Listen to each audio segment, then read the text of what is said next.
G'day everybody, Matt Edwards here with this week's Market Wrap. Activity continues to be strong across the board on all price brackets. We're definitely seeing a resurgence of Melbourne buyers coming back into the market now that they're allowed to move around.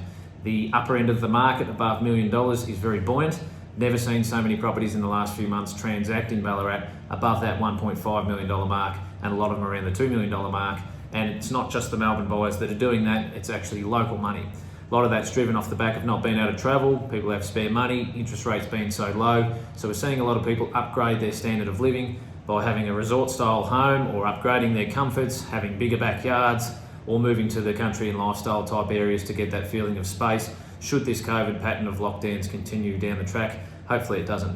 We are seeing a lot of Melbourne people, as I mentioned, coming back into the market because they weren't able to come out to regional Victoria. But during that time, they had eyes on phones, laptops and iPads, and certainly doing their research on the areas that they wanted to buy in. And they're now making inquiries, and they're not hesitating when they find the one. They're just going whack, making their offers and trying to buy them so they can get out of the city.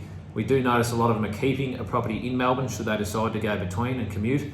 But there's definitely demand there for that space. A work from home space is another criteria a lot of them are asking for, and what's the internet connection like. This is always a time of year that we remind people that if you are thinking of selling in the spring, it's a good time to start talking to your agent about what things you might need to do inside or out to the property to get it ready for sale a couple of months ahead, so you're not left behind and selling too close to Christmas. So as always, if you need any advice along those lines about what you should do at your place, by all means reach out to one of the members of the team.